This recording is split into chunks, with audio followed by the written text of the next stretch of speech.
Hello，大家好。近期我收到好多朋友咧去 WhatsApp 俾我咧，就想我講多啲關於雙星嘅組合嘅。咁所以今日咧我就選擇咗咧貪狼呢一個組合同大家分享。咁嗱，貪狼咧有4個組合嘅。除咗貪狼獨坐之外咧，就係貪狼紫微、貪狼廉貞同埋貪狼武曲啦。咁首先咧，同大家分享一下咧貪狼獨坐先。嗱，貪狼獨坐咧，基本上咧佢會佔據有6個宮位嘅，就係我哋叫人身位，即係我哋叫驛馬。第二個咧就子午位，我哋叫做桃花位。第三咧，我哋叫做辰戌位，即係我哋叫墓庫位啦。咁嗱，呢6個宮位裏面咧，其實某情況咧係有啲唔同嘅意思喺入邊嘅。咁但係咧呢個我哋留待喺課堂上邊再同大家討論啦。咁今日咧就簡單啲咧同大家分享一下咧。嗱，貪狼係一粒物欲之星，咁基本上咧係比較着重於咧自身嘅利益多啲嘅。咁留意一下啦，貪狼屬於叫咩啊？殺破狼格局之一啊嘛。咁但係咧貪狼佢嗰個意象咧，反觀咧就冇嗰個支持我哋七殺啊同埋破軍咁強勢啊。咁但係雖然如此，佢唔係最強嘅一粒，但係佢都係屬於一粒叫咩咧？開創型嘅嚇，剛強性咧就比較弱，但係佢仍然喜歡咩啊？爭鬥啦、挑戰啊、行動型啊，都係嘅，有關係嘅。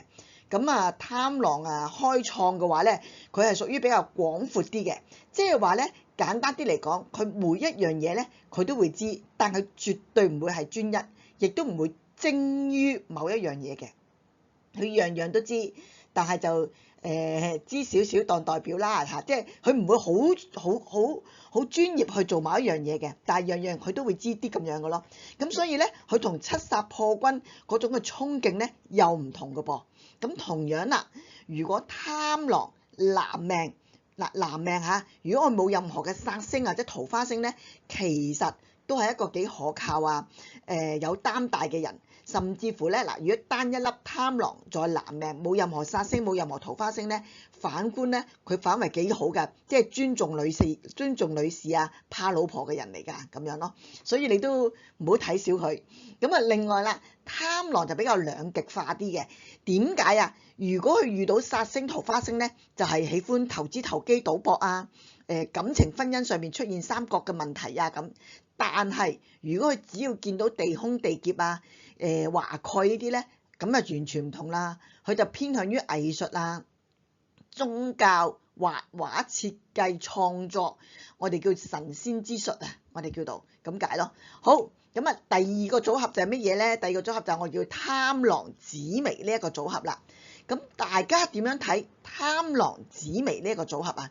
嗱，首先一樣嘢咧，紫微係一帝王星。帝王咧要有吉星嘅輔助，例如乜嘢咧？我哋叫做咩啊？三合宮位最好就見到有咩啊？天賦啊、天相啊、左輔右弼啊呢啲咧，咁先至會可以凸顯到咧紫微嘅強勢嘅。咁但係如果個宮位裡面冇呢啲嘅六吉星輔助，仲要見到有殺星，甚至乎桃花星嘅話咧，咁呢個就我哋紫微斗數所講嘅，叫做桃花犯主啦。意思即係乜嘢啊？即係話咧，本身紫微係粒強星、帝王星，可以控制貪狼。可惜呢粒帝王星咧，佢冇百官朝拱啊，咁所以咧，反而咧就俾咩啊？貪狼嗰個性質咧蓋過咗佢啦。變成一啲咩咧？物質性嘅嘢嚟啦。屬於一啲嘅叫做喺感情方面啦。叫做咩？容易有三角嘅關係啊咁樣咯。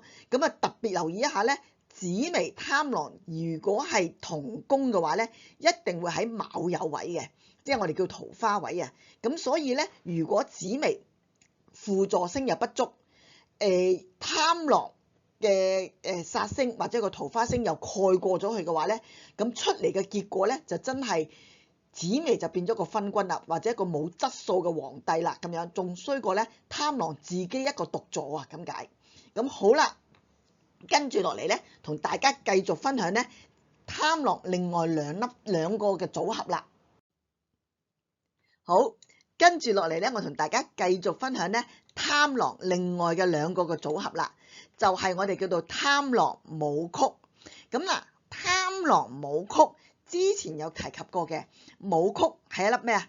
將星啦、財星啦，做事比較直來直往啦，有義氣嘅，捱得苦嘅人嚟嘅。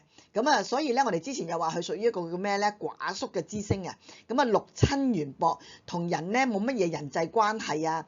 好少同人哋講心事啊，或者去幫人啊咁樣，佢都係自己做自己嘅嘢嚟嘅咁樣。咁而家咧，武曲呢粒星多咗貪狼喺度喎。咁嗱，貪狼係一粒物欲星啦，自我利益啦，享受型啦，冇錯。相對地咧，的而且確可以將武曲嗰種寡宿啊，或者佢嗰種孤寡啊、衝動啊咁樣咧，可以減輕一下，令到咧武曲去拼搏之餘咧，亦都懂得咩啊？懂得享受嚇，懂得管理人情，懂得世故，管理佢自己嘅情緒，係多咗呢一樣嘢嘅。咁啊，好即係。俗話講句，我哋叫咩啊？麵包與愛情咧，同時都可以均衡發展咁樣。咁但係大家諗一諗，你想象一下，武曲本身係粒將星，直來直往嘅；貪狼係自我利益嘅星嚟嘅，兩個配合咗出嚟咧，冇錯。講到尾咧話啊，愛情與麵包可以同時兼得，但係留意一下，呢兩粒星咧加埋落嚟咧，絕對唔係一個願意為人付出，亦都唔係願意博愛型嚟嘅，即係唔係幫人哋啊，樣樣都唔計較啊，唔係呢一樣嘢嚟嘅。咁所以咧，你留意一下，佢嘅集合埋一齊或者佢嘅組合咧，係麵包與愛情咧，只限於自己嘅享用，好難同人哋分一杯羹嘅。咁啊，簡單啲講句，比較上小氣啲啦，自己顧自己，即係叫做咩啊？比較上自私啲嘅人嚟嘅咁樣。咁啊，對自己嘅另一半或者自己屋企人咧，或者心儀嘅對象咧，就會係大方嘅。不過咧，對其他人咧就唔會㗎啦，都可能會計較啊，諸多計較嘅咁樣咯。咁所以放喺人物宮位裏面咧，嗰個人係懂得享受，但係唔代表嗰個人會俾一啲嘅福利俾你咁解，明唔明？好嗱，跟住落嚟咧，最後嘅組合咧就係咩咧？貪狼廉貞。嗱，最容易睇到咧就係咩咧？呢兩粒星咧屬於叫桃花星，好容易牽涉咧就係一啲嘅投資啊、投機啊、賭博啊，感情世界裏面咧容易出現波折啊咁樣。咁啊特別咧就係如果佢係女命嘅話咧，嗱留意一下貪狼，如果係女命坐命嘅話咧，係一定係叫咩啊？殺破狼格局。本身呢兩粒已經係屬於桃花星，咁仲要女生男命。咁所以咧，呢位女士一定係辛苦型嘅啦，感情一定會波折啊、拼搏啊。嗱，留意一下啦，殺破狼格局嘅人咧，唔會喜歡俾人幫，亦都唔會去接受別人嘅幫助嘅。所以樣樣嘢咧都係自己親力親為，比較上硬朗啲。我哋叫做咩啊？消耗性大啊，咁樣人生起伏大啊咁。咁特別咧就係咩咧？廉貞貪狼咧，如果係同一個宮位咧，一定會係喺咩咧？自害位，我哋叫驛馬。咁呢驛馬位嘅話咧，就係舟車勞頓啊、奔波勞碌啊，或者我哋叫離鄉別井啊、去異地公幹嘅意象喺入邊嘅。咁所以咧，呢一個組合好定唔好咧？睇你男定係女，女命咧就真係辛苦，捱得辛苦嘅。男命如果佢遇到煞星嘅話咧，咁你都好肯定去講句咧，佢感情世界啊，或者真係咧貪花戀酒啊、投機投資啊，一啲嘅叫做咩咧爛滾嘅人啊，比較上係啦，因為佢有煞星喺入邊啊咁樣。咁好啦，今日我就比較上用啲簡單嘅方法啦，或者意象咧，去俾大家咧認識一下貪狼嘅組合嗰個意象係點嘅樣嚟嘅。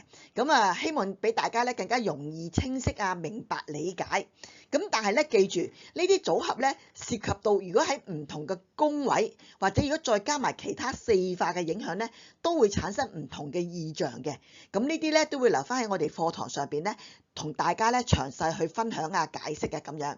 咁喺呢度啦，希望下一次咧可以有機會咧同大家繼續分享另外一啲嘅雙星嘅組合嘅。好，再見，拜拜。